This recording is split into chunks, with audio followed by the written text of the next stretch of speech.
Hi friends, today we will discuss chapter number 3 of economics, that is demand analysis. Demand analysis consumer behavior को analyze करता है, जैसे कि जो consumers हैं वो कैसे behave करेंगे, चीज़ों की demand कैसे बढ़ती है घटती है या फिर demand किन किन चीज़ों से affect होता है.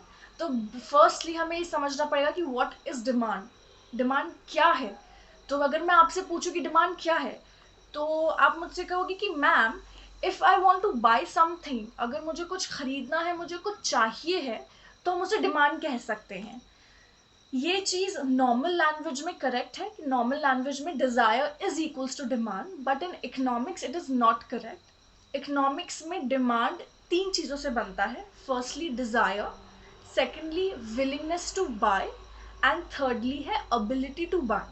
डिज़ायर मीन्स आपको चाह रहे हैं तो आप उस चीज वो डिज़ायर में आ जाएगा. सेकेंडली है willingness to buy, in the sense ज़रूरी नहीं है कि हर चीज़ जो आप चाहते हैं वो आप खरीदेंगे ही.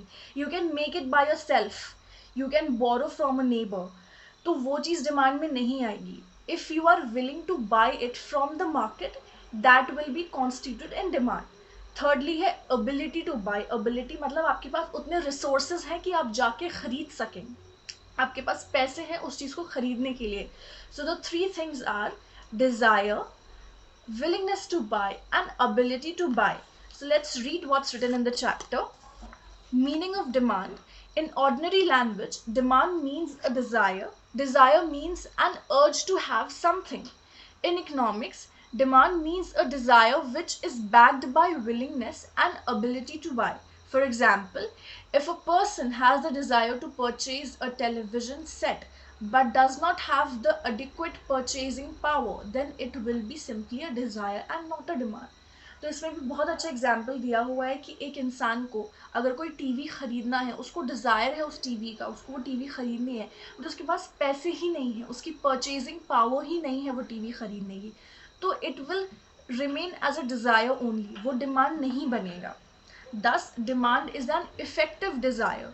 जो डिज़ायर इफेक्ट ला सके उसको ही हम डिमांड बोलेंगे. All desires are not demand. सारे डिज़ायर्स डिमांड नहीं हो सकते हैं, because there are 3 constitute. Demand is equals to desire plus willingness to buy, thirdly है ability to buy. Then we have some definitions given in the book, तो वो definitions भी discuss कर लेते हैं. According to Benham, the demand for anything at a given price is the amount of it which will be bought per unit of time at that price. इसका मतलब क्या है, डिमांड क्या है.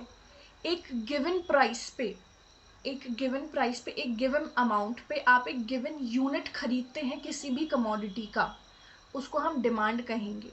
डिमांड मीन्स कि आप एक गिवन टाइम पे एक गिवन प्राइस पे एक कमोडिटी खरीदते हैं, that will B demand. Demand के फॉलोइंग फीचर्स हैं. Demand is a relative concept, मतलब डिमांड रिलेट करता है बहुत सारी चीज़ों से, डिमांड दूसरी चीज़ों से अफेक्ट हो सकता है.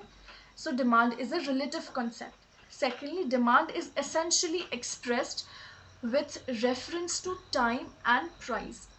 डिमांड जो है वो टाइम और प्राइस के हिसाब से बदलता रहता है. टाइम और प्राइस का डायरेक्ट रिलेशनशिप है डिमांड के साथ. So demand is essentially expressed with reference to price and time, और हम डिमांड को टाइम और प्राइस के साथ ही एक्सप्रेस करते हैं. Then we have demand schedule. Demand schedule is a tabular representation of the functional relationship between price and quantity demanded for a particular commodity. A demand schedule may be either individual demand schedule or market demand schedule. तो basically demand schedule एक table होती है जिसमें हम quantity demanded, price और उन दोनों के relations लिखते हैं कि कितने price पे कितनी demand change हो रही है. तो एक tabular representation होता है demand का. So demand schedule is a tabular representation जिसमें हम price और quantity demanded के changes देखते हैं. ये 2 तरीके के हो सकते हैं, इंडिविजुअल एंड मार्केट. इंडिविजुअल में हम individual person, individual house hold या इंडिविजुअल कंज्यूमर, इंडिविजुअल मतलब एक, तो एक कंज्यूमर का जो डिमांड है जो कि प्राइस से बदल रहा है उसको हम देखेंगे. मार्केट डिमांड में ऑल ओवर मार्केट में जो चेंजेस आ रहे हैं डिमांड में बिकॉज ऑफ प्राइस, हम वो देखेंगे. Thirdly, we have individual demand schedule. Now we will study about individual demand schedule.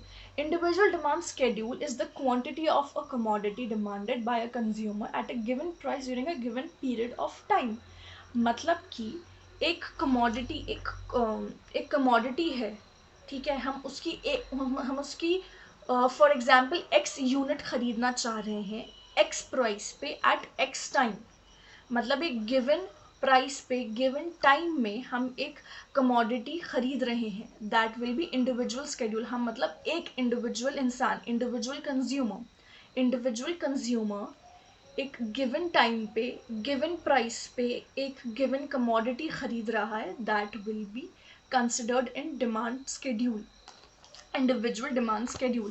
Individual demand schedule is a tabular representation showing different quantities of a commodity that an individual consumer is prepared to buy at various prices over a given period of time.